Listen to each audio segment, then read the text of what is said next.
This is Rummy's Corner.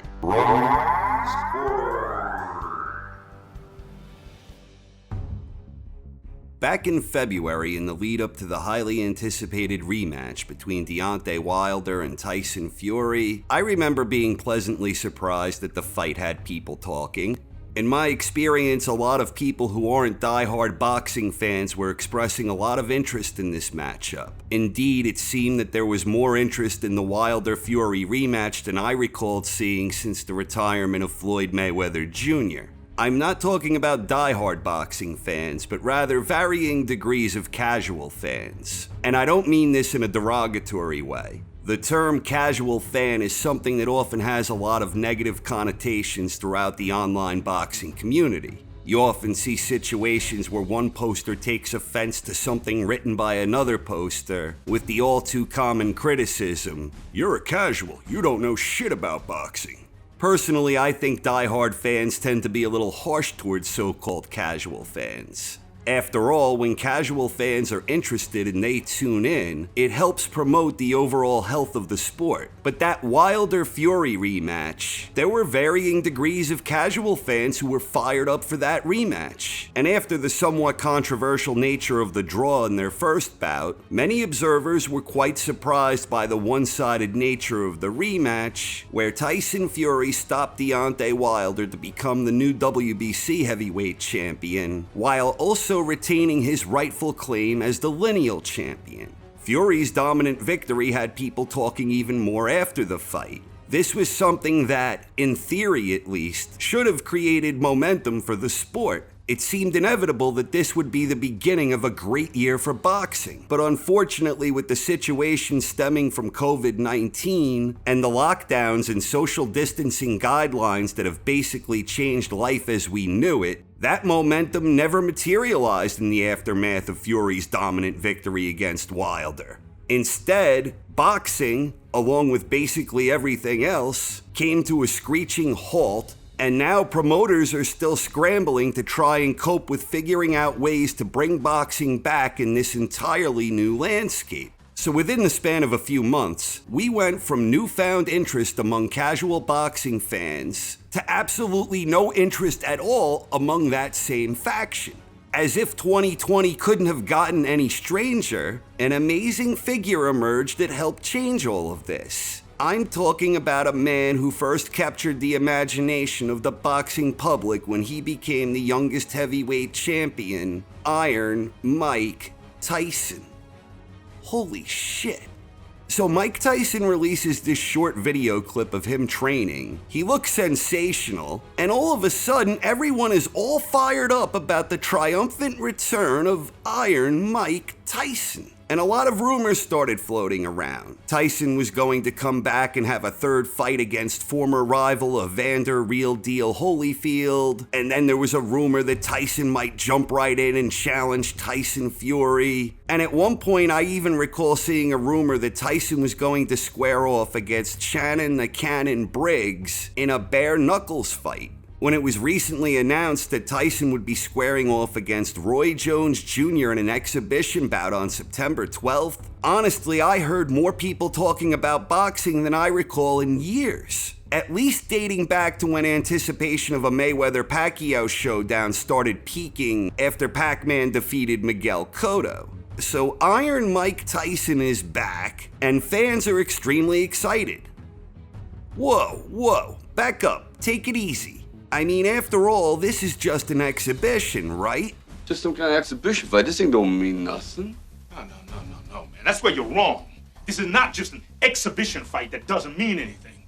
Okay, maybe it isn't just an exhibition bout. And the main reason it isn't is because all of a sudden, boxing fans are excited and talking. And yes, the reason so many people are talking is because of casual fans who enjoy watching some boxing. These are people who generally watch boxing matches a few times a year when we get a high-profile matchup, and they may otherwise be bored and say, screw it, let's watch Rocky III again.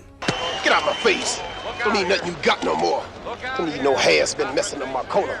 And you better get that bad look off your face before I knock it off.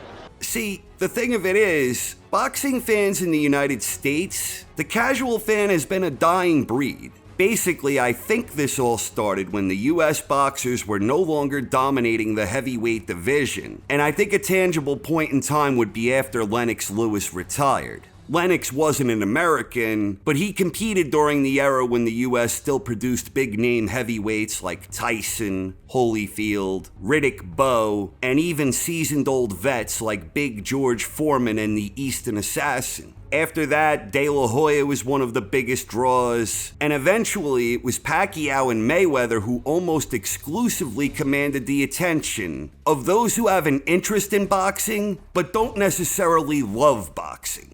The simple fact is that after all of these years, Mike Tyson still has such a great abundance of charisma that people want to see him compete. People are fascinated by Mike Tyson to this very day, and the proof is in the chatter. Tyson still has that unique way to generate a lot of interest and excitement, and in that sense, that training clip he released, incredibly, this proves that Tyson still exudes an amazing aura of invincibility more than 30 full years after he was defeated in the biggest upset in boxing history at the hands of a highly motivated Tokyo Douglas. But we've seen this movie before, back when Tyson made his return to boxing in the mid-90s. The aura of invincibility was still there, where many believed Tyson would tear through the division and reclaim the undisputed championship that once belonged to him.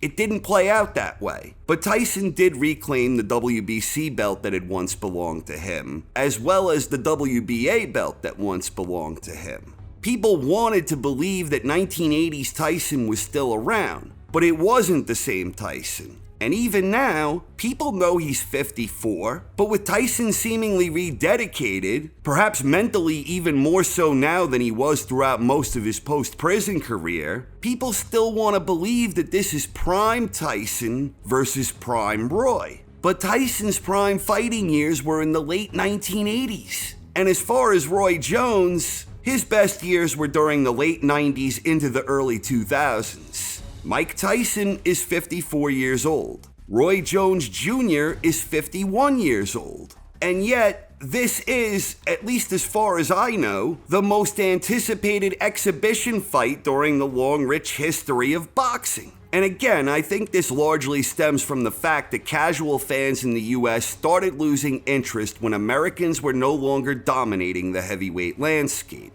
In recent years, we had Deontay Wilder, who reigned for 5 years while accumulating 10 title defenses, but Wilder never captured the public's imagination the way Tyson did, although in fairness, very few have. Mike and Roy did capture the public's imagination, and evidently they still do, both men heroes from a bygone era. This excitement for an exhibition bout between two living legends is the living embodiment of what boxing has become among casuals in the US.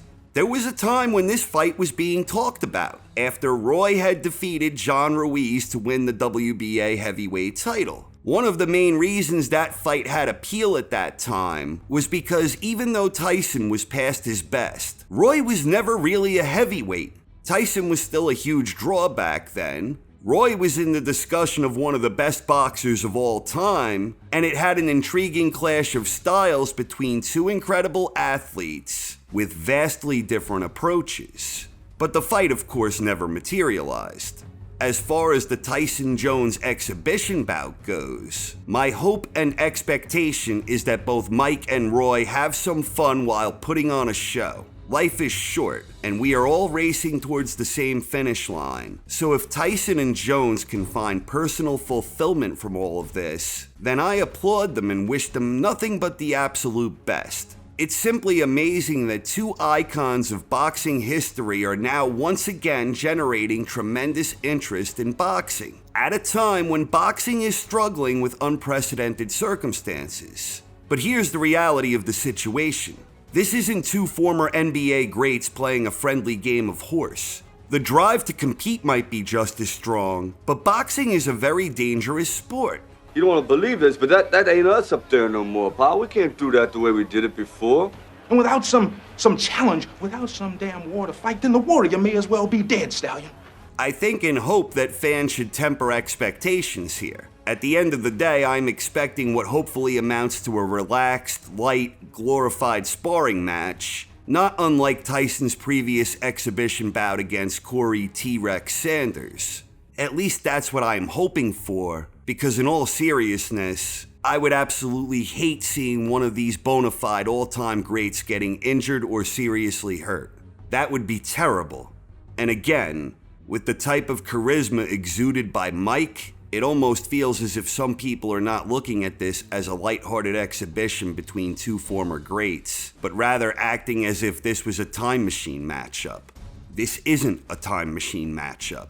It's two men in their 50s who both possess skills and talents that go well beyond boxing. In conclusion, I just want to say, if you had told me at the start of this year that Mike Tyson and Roy Jones would act as symbolic saviors for the sport in 2020, I would have said you must be smoking better dope than I am. And yet here we are. Mike Tyson versus Roy Jones coming September 12th, just over a month away. Holy shit. I won't lie.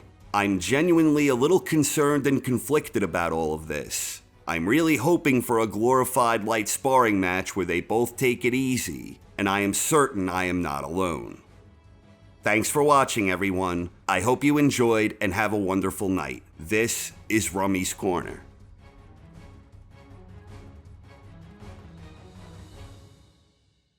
Hey, woman! Hey, woman! Listen here. Since your old man ain't got no heart, maybe you'd like to see a real man. Excuse me. Aren't you Bruce Jenner? Don't make me come back for him. I tell you what, bring your pretty little self over to my apartment tonight, and I'll show you a real man. You want it? You get it! No, I am not. Are you sure? Don't make me knock you out. That was Mike Tyson. Yeah, no shit, that was Mike Tyson. Just saying, he still got it. Do you accept the challenge for a rematch with Balboa? I reject the challenge because Balboa is no challenge. But I'd be more than happy to beat up on him some more